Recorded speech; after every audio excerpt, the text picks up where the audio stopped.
കാൽ നടുവിൽ നിന്ന് തുടങ്ങി കാലിലേക്ക് വേദന ഉണ്ടാക്കുന്ന പല അസുഖങ്ങളുണ്ട്. ഇത്തരത്തിലുള്ള ആളുകൾ പെട്ടെന്ന് തന്നെ ട്രീറ്റ്മെൻറ്റ് എടുക്കേണ്ടതാണ്. അതായത് നമ്മൾ വിത്തിൻ 24 മണിക്കൂറിനുള്ളിൽ നമ്മൾ ഇതിന് ചികിത്സിച്ചില്ലെങ്കിൽ നമുക്കത് കാലിൻ്റെ വീക്ക്നെസ് പെർമനൻ്റ് ആയിട്ട് നിലനിൽക്കാനുള്ള സാധ്യതയുണ്ട്. സാധാരണയായി എന്തെങ്കിലും വീഴ്ചയോ പരിക്കോ പറ്റിക്കഴിഞ്ഞാലാണ് ഇതുപോലെ എല്ലിന് ചെറിയൊരു ഫ്രാക്ചർ വന്നതിന് ശേഷമാണ് അത് നീങ്ങിപ്പോവുക. അപ്പോൾ കഠിനമായ വേദന ഉണ്ടാകുമ്പോൾ നമ്മളെന്ത് ചെയ്യും? ഓടിപ്പോയി ഒരു രക്ഷയില്ല, എന്തെങ്കിലും ചെയ്താൽ മാറ്റണം എന്നുള്ള രീതിയിൽ സർജറി ചെയ്യും. അപ്പോൾ അത്തരത്തിൽ ചെയ്യുന്നതിന് പകരമായി നമുക്കതിൻ്റെ പെയിന് മാറ്റാനുള്ള ട്രീറ്റ്മെൻറ്റിനെ കുറിച്ച് ആലോചിക്കാവുന്നതാണ്. കഴിഞ്ഞ വീഡിയോയിൽ ആക്സിയൽ ബാക്ക് പെയിൻ, അതായത് നടുവിന് മാത്രം വേദന ഉണ്ടാക്കുന്ന കുറച്ച് കാരണങ്ങളെക്കുറിച്ച് നമ്മൾ ഡിസ്കസ് ചെയ്യുകയുണ്ടായി. ഇന്ന് ഞാൻ ചർച്ച ചെയ്യുന്നത് നടുവിൽ നിന്നും കാലിലേക്ക് വേദന ഉണ്ടാക്കുന്ന അസുഖങ്ങളെക്കുറിച്ചാണ്. അതായത് സയാറ്റിക്ക എന്നും ഹെർണിയേറ്റഡ് ഡിസ്ക് തെറ്റൽ എന്ന് പല രീതിയിൽ അറിയപ്പെടുന്ന ഈ നടുവിൽ നിന്ന് തുടങ്ങി കാലിലേക്ക് വേദന ഉണ്ടാക്കുന്ന പല അസുഖങ്ങളുണ്ട്. അതിനെക്കുറിച്ചാണ് നമ്മളിന്ന് ചർച്ച ചെയ്യുന്നത്. ഞാൻ doctor Nishad, consultant pain physician, cortex spine and pain care, Kozhikode. നടുവിൽ നിന്നും കാലിലേക്ക് വേദന ഉണ്ടാക്കുന്നത് ഏറ്റവും പ്രധാനമായി ഹെർണിയേറ്റഡ് ഡിസ്ക്, അതായത് ഡിസ്ക് തെറ്റുന്നത് കാരണമാണ് നമ്മൾ നടുവിൽ നിന്നും കാലിലേക്ക് വേദന ഉണ്ടാക്കുന്നത്. ഡിസ്കിന് തേയ്മാനം ഞാൻ നേരത്തെ പറഞ്ഞു, നടുവിന് മാത്രമാണ് വേദന ഉണ്ടാക്കുന്നതെങ്കിൽ ഡിസ്ക് പുറകോട്ട് തള്ളിക്കഴിഞ്ഞാൽ ഡിസ്കിൻ്റെ പുറകിലായി ഓരോ ഡിസ്കിൻ്റെ പുറകിലും ഓരോ നാഡി ഉണ്ടാവും. അത് രണ്ട് വശത്തും ഉണ്ടാവും. അപ്പോൾ ഏത് വശത്തേക്കാണോ ഡിസ്ക് തള്ളുന്നത്, ഇപ്പോൾ ഈ വശത്തേക്കാണ് ഡിസ്കിന് പ്രശ്നം ഉണ്ടാകുന്നതെങ്കിൽ അത് ആ ഭാഗത്തേക്കുള്ള കാലിൻ്റെ ആ നെർവിൻ്റെ ഭാഗത്തേക്ക് വേദന ഉണ്ടാവും. അപ്പോൾ ഇതൊരു ലൈന് പോലെ നമ്മൾ നടുവിൽ നിന്ന് തുടങ്ങി കാല് വരെ ഒരു വേദന ഉണ്ടാകും. ചിലപ്പോൾ നടുവിന് വേദന ഉണ്ടായിക്കൊള്ളും നിർബന്ധമില്ല. തുടക്കത്തിൽ നടുവിന് വേദന ഉണ്ടായിട്ടുണ്ടാവുമെങ്കിലും ഇപ്പോൾ കാലിലേക്ക് വേദന കൂടുന്ന സമയത്ത് നടുവിന് വേദന ഉണ്ടായിക്കൊള്ളുന്ന നിർബന്ധമില്ല. അപ്പോൾ പലപ്പോഴും നമുക്ക് സംശയം ഉണ്ടാകും, കാലിന് വേദന പക്ഷേ നടുവിന് എനിക്കൊരു പ്രശ്നമില്ലല്ലോ. നമ്മൾ നടുവിലേക്ക് നോക്കുമ്പോൾ ഇവർ പറയുന്നത് വെച്ചാൽ നടുവിന് എനിക്കൊരു പ്രശ്നമില്ല, എനിക്ക് കാലിന് മാത്രമേ വേദനയുള്ളൂ എന്നാണ്. അത് ഈ നെർവിന് പ്രശ്നം ഉണ്ടാകുമ്പോൾ നെർവിൻ്റെ പെയിൻ മാത്രമായിട്ടാണ് നമുക്ക് അനുഭവപ്പെടുക. ചിലപ്പോൾ നമ്മൾ ഏതെങ്കിലും ഒരു നെർവിൻ്റെ ഭാഗത്തേക്ക് മാത്രമായിട്ടാണ് വേദന അനുഭവപ്പെടുക. അതായത് നടുവിൽ നിന്ന് തുടങ്ങിയിട്ട് കാലിൻ്റെ സൈഡിലൂടെ പോയി കാലിൻ്റെ പുറം ഭാഗത്തേക്ക്, പ്രോഡിൻ്റെ ഭാഗത്തേക്ക് വേദന വരാം. അല്ലെങ്കിൽ കാലിൻ്റെ പുറകു വശത്തൂടെ, തുടയുടെ പുറകൂടെ, കാലിൻ്റെ പുറകിലൂടെ കാലിൻ്റെ അടിയിലേക്ക് വേദന വരാം. അല്ലെങ്കിൽ നമ്മളെ മുട്ടിൻ്റെ മുൻഭാഗത്തേക്ക് വേദന വരാം. അങ്ങനെ ഏതെങ്കിലും ഒരു നെർവിൻ്റെ ഭാഗത്തേക്ക് മാത്രമായിട്ടാണ് സാധാരണയായി ഈ ഹെർണിയേറ്റഡ് ഡിസ്കിൽ വേദന ഉണ്ടാവുന്നത്. അപ്പോൾ ഇതിനാണ് നമ്മൾ സയാറ്റിക്ക എന്ന് പറയുന്നത്. സയാറ്റിക്ക എന്ന് പറയുന്ന ഒരു കോമൺ ടെർമിനോളജിയാണ്. അതായത് നടുവിന് കാലിലേക്ക് ഇറങ്ങുന്ന പെയിനാണ് സയാറ്റിക്ക എന്ന് പറയുന്നത്. പക്ഷേ എല്ലാ സയാറ്റിക്കയും ഡിസ്കിൻ്റെ പ്രശ്നമായിക്കൊള്ളണമെന്ന് നിർബന്ധമില്ല. അപ്പോൾ ഇതിൽ ഹെർണിയേറ്റഡ് ഡിസ്ക് എന്ന് പറയുന്നത് ഡിസ്ക് പുറകോട്ട് തള്ളിയിട്ടുള്ള പെയിന് സാധാരണ നമുക്ക് ഇരിക്കുന്ന സമയത്ത് ഇരുന്ന് കഴിഞ്ഞാൽ നല്ല വേദന ഉണ്ടാവും. അതുപോലെ തന്നെ മുന്നോട്ട് കുനിയാൻ പറ്റില്ല, മുന്നോട്ട് കുനിയുമ്പോൾ വേദന ഉണ്ടാവും, നടക്കുമ്പോൾ വേദന കൂടി വരും. അപ്പോൾ ഇതൊക്കെയാണ് ഹെർണിയേറ്റഡ് ഡിസ്കിൽ പെയിൻ ഉണ്ടാവുക. റെസ്റ്റ് എടുക്കുമ്പോൾ കുറച്ചൊരു കുറവുണ്ടാവും. അപ്പോൾ സാധാരണ ഇത് പല രീതിയിൽ വരാം. ഒന്ന് എന്ന് പറഞ്ഞാൽ പെട്ടെന്ന് നമ്മൾ എന്തെങ്കിലും ഒരു വലിയ ഭാരപ്പെട്ട സാധനം എടുത്ത് പൊക്കുന്ന സമയത്ത് ഡിസ്ക് തെറ്റി, അപ്പോൾ അതുവരെ ഒരു പ്രശ്നമില്ലാത്ത ആളായിരിക്കും. പെട്ടെന്നൊരു വെയിറ്റ് എടുത്ത് പൊക്കിയപ്പോൾ പെട്ടെന്ന് ഡിസ്ക് തെറ്റി കാലിലേക്ക് കൊളുത്തി പിടിച്ച് കാലിൽ മൊത്തത്തിൽ വേദന വന്നു.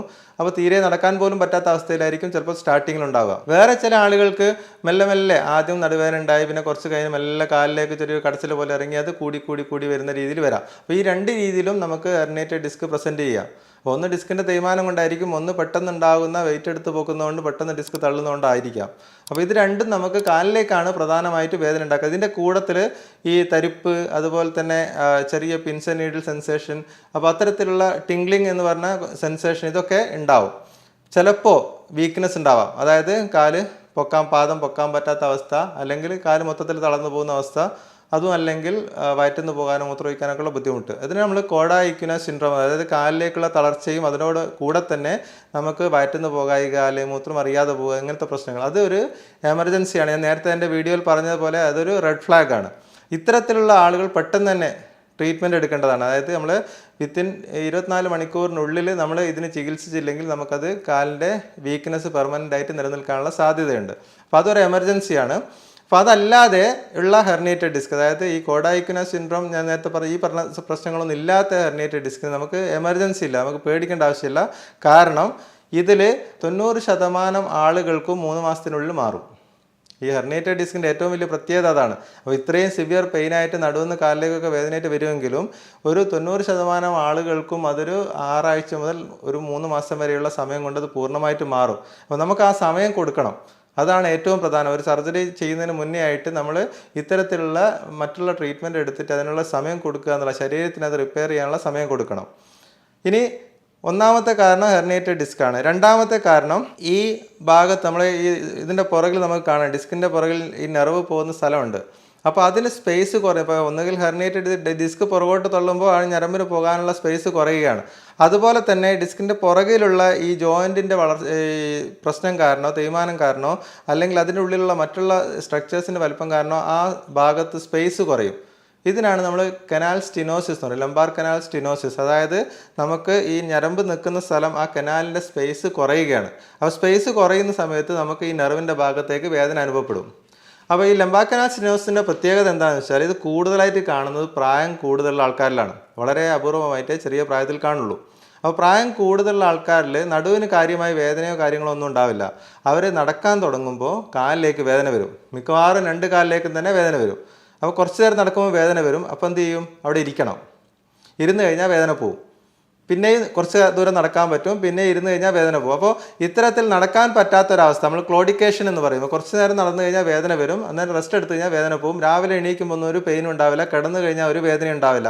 ഇതിനാണ് ലംബാർ കനാൽ സ്റ്റിനോസിസ് എന്ന് പറയുന്നത്. അതായത് നമുക്ക് ഞരമ്പിന് സ്പേസ് ഇല്ലാത്തത് കൊണ്ടുണ്ടാകുന്ന പ്രശ്നമാണ് ലംബാർ കനാൽ സ്റ്റിനോസിസ്. ഇത് ഒരു കാരണമാണ്, കാലിലേക്ക് വേദന ഉണ്ടാക്കുന്ന നടുവിൻ്റെ ഒരു അസുഖത്തിൻ്റെ ഒരു ഘടകമാണ്. മൂന്നാമത്തതൊന്ന് ലിസ്തസിസ് ആണ്. ലിസ്തസിസ് എന്ന് പറഞ്ഞു കഴിഞ്ഞാൽ നമ്മൾ ഡിസ്ക്കാണ് നേരത്തെ തെറ്റെന്ന് ഞാൻ പറഞ്ഞു. അതുപോലെ തന്നെ എല്ല് തന്നെ നീങ്ങിപ്പോവാം. അതായത് നട്ടലിൻ്റെ ഈ ഓരോ കശേരു നീങ്ങിപ്പോവുക. അപ്പോൾ ഈ നീങ്ങിപ്പോകുന്ന സമയത്ത് ഇത് പുറകോട്ട് തള്ളിയ എല്ല് ഞരമ്പിന് പ്രശ്നം ഉണ്ടാക്കും. ഡിസ്ക് ചെയ്തതുപോലെ തന്നെ ഇതിൽ പ്രശ്നം ഉണ്ടാവും. സാധാരണയായി എന്തെങ്കിലും വീഴ്ചയോ പരിക്കോ പറ്റിക്കഴിഞ്ഞാലാണ് ഇതുപോലെ എല്ലിന് ചെറിയൊരു ഫ്രാക്ചർ വന്നതിന് ശേഷമാണ് അത് നീങ്ങിപ്പോവുക. എല്ലിന് പുറകിൽ കണക്ട് ചെയ്തിട്ടുള്ള എല്ലിൻ്റെ കഷ്ണത്തിന് എന്തെങ്കിലും ഒരു ഫ്രാക്ചർ വന്നു കഴിഞ്ഞാൽ ഇത് നീങ്ങിപ്പോകും. അതിനാണ് സ്പോണ്ടൈലോ ലിസ്തസിസ് എന്ന് പറയും, എല്ല് നീങ്ങുന്ന ഒരവസ്ഥ. അപ്പോൾ അതാകുമ്പോൾ പ്രശ്നം എന്ന് വെച്ചാൽ നമ്മൾ എണീറ്റ് നിൽക്കുന്ന സമയത്ത് സ്റ്റെബിലിറ്റി ഉണ്ടാവില്ല. എല്ലിന് സ്റ്റെബിലിറ്റി ഇല്ലാത്തതുകൊണ്ട് അത് നീങ്ങിപ്പോവും. അപ്പോൾ നീങ്ങുന്ന സമയത്ത് ആ നെർവിൻ്റെ ഭാഗത്തേക്ക് കാലിലേക്ക് പെയിൻ വരും, നടുവിനും കാലിനും പെയിൻ ഉണ്ടാവും. അപ്പോൾ ഇത് ഒരു വിഭാഗമാണ്. ഇതിൽ പ്രശ്നം എന്താ വെച്ചാൽ മറ്റുള്ള ഞാൻ നേരത്തെ പറഞ്ഞു ഡിസ്ക് നമുക്ക് കുറച്ച് ടൈം കഴിഞ്ഞാൽ മാറിക്കിട്ടുമെന്ന് പറഞ്ഞു. അതുപോലെ ഈ ലിസ്തസിസ് ഈ വന്നു കഴിഞ്ഞാൽ ഫ്രാക്ചർ കാരണം വന്ന ലിസ്തസിസ് ആണെങ്കിൽ അത് മാറാനുള്ള സാധ്യത കുറവാണ്. അപ്പോൾ അതിൽ നമുക്ക് ഈ സർജറി വേണ്ടി വരുന്ന ഒരു നടുവിൻ്റെ കണ്ടീഷനിൽ പെട്ട ഒന്നാണ് ഈ സ്പോണ്ടൈലോ ലിസ്തസിസ്. അപ്പോൾ മെഡിസിൻസിലും എക്സസൈസിലും ഒരു പരിധിവരെ നമുക്ക് പിടിച്ചു നിർത്താൻ പറ്റും, എങ്കിലും ചില ആളുകൾക്ക് അതിന് സർജറി വേണ്ടതായിട്ട് വരും. അടുത്തതായി നമ്മളിതിപ്പോൾ നേരത്തെ പറഞ്ഞ പോലെ കാലിലേക്ക് പെയിൻ ഉണ്ട്, നടുവിൽ നിന്ന് കാലിലേക്ക് പെയിൻ ഉണ്ട്. പക്ഷേ നമുക്ക് MRIയിൽ പ്രശ്നങ്ങളൊന്നുമില്ല, ഡിസ്കിന് പ്രശ്നങ്ങളൊന്നുമില്ല, ഞരമ്പിനൊന്നും പ്രശ്നമില്ല. പക്ഷേ എന്നിട്ടും കാലിലേക്ക് പെയിൻ വരുന്നു. അതും പ്രധാനപ്പെട്ട കുറേ അസുഖങ്ങൾ അങ്ങനെയുണ്ട്. അതായത് പ്രത്യേകിച്ച് ഇതിലൊന്നും കാണാത്ത സംഭവങ്ങൾ. അതിൽ പ്രധാനപ്പെട്ട ഘടകമാണ് പൈരിഫോമിസ് സിൻഡ്രോം. അതായത് നമ്മളെ ഈ ചണ്ണയുടെ ഭാഗത്ത്, അതായത് ഗ്ലൂട്ടിയൽ റീജിയണിൽ നമുക്കൊരു മസിലുണ്ട്, പൈരിഫോമിസ് എന്നൊരു മസിൽ. അതിൻ്റെ ഉള്ളിലൂടെയാണ് കാലിലേക്കുള്ള ഈ സയാറ്റിക് നെർവ് പുറത്തേക്ക് കടക്കുന്നത്. ഈ മസിൽസിൻ്റെ പ്രശ്നം കാരണം നമുക്ക് കാലിലേക്ക് വേദനയും തരിപ്പും അനുഭവപ്പെടും. അതായത് കൃത്യമായി നമ്മൾ ഈ ഹെർണിയേറ്റഡ് ഡിസ്കിൻ്റെ അതേ സിംറ്റംസ് ആയിരിക്കും ഉണ്ടാവുക. നടുവേദന ഉണ്ടാവും, കാലിലേക്കുള്ള വേദന ഉണ്ടാവും, തരിപ്പ് ഉണ്ടാവും, എല്ലാം ഉണ്ടാവും. ഇരിക്കുമ്പോഴാണ് വേദന കൂടുക. എല്ലാ സിംറ്റംസും ഏകദേശം സിമിലർ ആയിരിക്കും. പക്ഷേ MRI നോർമലാണ്, ഡിസ്കിന് പ്രശ്നമൊന്നും ഉണ്ടാവില്ല. അത്തരത്തിലുള്ള കാര്യത്തിൽ നമ്മൾ ഏറ്റവും പ്രധാനമായി നോക്കേണ്ട സാധനം പൈരിഫോമിസ്. അതായത് നമുക്ക് ഈ ബട്ടക്സിൻ്റെ ഭാഗത്ത് നമ്മൾ പരിശോധിക്കുകയാണെങ്കിൽ കൃത്യമായി നമുക്കൊരു സ്ഥലത്ത് പെയിൻ അനുഭവപ്പെടും. അത് നമ്മൾ പരിശോധിച്ച് കഴിഞ്ഞാൽ നമുക്ക് കിട്ടും. അതുപോലെ തന്നെ അത് കൺഫേം ചെയ്യണമെങ്കിൽ അൾട്രാസൗണ്ടിൻ്റെ സഹായത്തോടെ ആ മസിലിൻ്റെ ഉള്ളിലേക്ക് നമ്മൾ ലോക്കൽ അനസ്തെറ്റിക്, അതായത് ധരിപ്പിക്കുന്ന മരുന്ന് ഇഞ്ചെക്ട് ചെയ്ത് കഴിഞ്ഞാൽ ആ പെയിന് പൂർണ്ണമായിട്ടും മാറും. അപ്പോൾ നമുക്ക് ഡയഗ്നോസ്റ്റിക് കൂടിയാണ്. അപ്പോൾ അത് ചെയ്ത് കഴിഞ്ഞാൽ അത് പൈരിഫോമിസ് സിൻഡ്രോം ആണെന്ന് നമുക്ക് ഡയഗ്നോസ് ചെയ്യാം. അത് എളുപ്പത്തിൽ ട്രീറ്റ് ചെയ്യാൻ പറ്റുന്ന അസുഖമാണ്. കൂടുതലായി സർജറിയോ അല്ലെങ്കിൽ വലിയ മേജർ ട്രീറ്റ്മെൻറ്റോ ആവശ്യമില്ലാത്ത രീതിയിലുള്ള ഒരു അസുഖമാണ് പൈരിഫോമിസ്. അപ്പോൾ നമ്മളതും എപ്പോഴും മനസ്സിൽ വെക്കേണ്ടുന്ന ഒരു ഡയഗ്നോസ്, പൊതുവേ നമ്മൾ കേട്ടിട്ടില്ലാത്തൊരു ഡയഗ്നോസ് ആയിരിക്കും. പിന്നെ ഞാൻ നേരത്തെ പറഞ്ഞ സാക്രോയിലിയാക് സന്ധിയും ഫാസറ്റ് ജോയിൻ്റ് അതെല്ലാം കാലിലേക്ക് കുറച്ച് പെയിൻ ഉണ്ടാക്കും. പക്ഷെ അതെല്ലാം മുട്ടിൻ്റെ മേലെ വരെ ഉണ്ടാവുള്ളൂ, മുട്ട് വരെ ഉണ്ടാവുള്ളൂ. മുട്ടിൻ്റെ താഴോട്ട് ഒരിക്കലും പെയിൻ ഉണ്ടാക്കില്ല. മുട്ടിൻ്റെ താഴോട്ട് വരുന്ന വേദനയാണെങ്കിൽ ഏറ്റവും പ്രധാനമായി ഈ നെർവിൻ്റെ പ്രശ്നം കൊണ്ടാണ് വരുന്നത്. അത് ഒന്ന് herniated disc, lumbar canal stenosis, listhesis, അതുപോലെ പൈരിഫോമിസ് സിൻഡ്രോം, ഇത്തരത്തിലുള്ള കാര്യങ്ങളാണ് നമുക്ക് കാലിലേക്ക് വേദന ഉണ്ടാക്കുന്നത്. ഇത് മറ്റൊരു കാര്യം ഞാൻ നേരത്തെ പറഞ്ഞു ക്ലോഡിക്കേഷൻ, അതായത് നടന്നുകൊണ്ടിരിക്കുന്ന നമുക്ക് വേദന ഉണ്ടാക്കുന്നു, കാലിൽ വേദന ഉണ്ടാക്കുന്നു. അപ്പോൾ അത്തരത്തിലുള്ള കാര്യങ്ങൾ ഒരു കാര്യം നമ്മൾ ശ്രദ്ധിക്കേണ്ടത്, ചിലപ്പോൾ നമുക്ക് രക്തക്കുഴലുകൾ, അതായത് കാലിലേക്കുള്ള രക്തക്കുഴൽ, ഞാൻ നേരത്തെ ഇത്രയും കാര്യങ്ങൾ പറഞ്ഞ ഞരമ്പെന്ന് ഉദ്ദേശിച്ച നാഡികളെ കുറിച്ചാണെങ്കിൽ കാലിലേക്കുള്ള രക്തക്കുഴലുകളിലേക്ക് രക്തോട്ടം കുറയുന്നത് കൊണ്ടും കാലിലേക്ക് വേദന വരാം. അപ്പോൾ നമുക്ക് ഇത് സെപ്പറേറ്റ് നടുവായിട്ടൊരു ബന്ധമില്ലാത്തൊരു അസുഖമാണത്. അതിൽ നടക്കുമ്പോൾ നല്ലപോലെ വേദന വരും, നമ്മൾ റെസ്റ്റ് എടുക്കുമ്പോൾ വേദന കുറയും. അപ്പോൾ അത് തമ്മിൽ നമ്മൾ ഈ ന്യൂറോജനിക് ക്ലോഡിക്കേഷനും അതുപോലെ ഈ രക്തക്കുഴലിൻ്റെ ക്ലോഡിക്കേഷൻ നമ്മൾ തിരിച്ചറിയേണ്ടതാണ്. രക്തക്കുഴലിൽ നമ്മൾ എപ്പോഴും കാലിലേക്കുള്ള പൾസ് നോക്കി രക്തോട്ടം ഉണ്ട് എന്നുള്ളത് ഉറപ്പുവരുത്തേണ്ടതാണ്. ഇനി നമുക്ക് എന്താണ് ഇതിനുള്ള ചികിത്സാ രീതികൾ എന്ന് നമുക്കൊന്ന് പരിചയപ്പെടാം. നമ്മൾ പറഞ്ഞ കാരണങ്ങളിൽ എന്തൊക്കെ നമുക്ക് ചെയ്യാൻ പറ്റുമെന്നുള്ളത് നമുക്ക് നോക്കാം. ഒന്നാമത്തെ ഞാൻ പറഞ്ഞ ഹെർണിയേറ്റഡ് ഡിസ്കോ അല്ലെങ്കിൽ ആനുലാർ ടയർ കാരണം ഈ നെർവിൻ്റെ ഭാഗത്തേക്ക് ഉണ്ടാകുന്ന സയാറ്റിക്, അതായത് നെർവിൻ്റെ പെയിൻ ഉണ്ടാവുകയാണെങ്കിൽ എന്ത് ചെയ്യും? അപ്പോൾ തുടക്കത്തിൽ നമ്മൾ ചെയ്യേണ്ടത് വെച്ചാൽ ഈ വന്ന ഉടനെ നമ്മൾ പെട്ടെന്ന് തന്നെ ചാടിക്കയറി ഒരു ട്രീറ്റ്മെൻറ്റ് എടുക്കേണ്ട ആവശ്യമില്ല. അതായത് നമുക്ക് കുറച്ചൊന്ന് റെസ്റ്റ് കൊടുത്ത് വേദനയും നീരും പോകാനുള്ള മെഡിസിൻ എടുത്തു കഴിഞ്ഞ് കുറച്ച് ഫിസിയോതെറാപ്പി ചെയ്യുക. ഇത്തരത്തിൽ ചെയ്താൽ തന്നെ മിക്ക ആളുകൾക്കും കുറച്ച് ദിവസം കൊണ്ട് അത് സബ്സൈഡ് ചെയ്യും.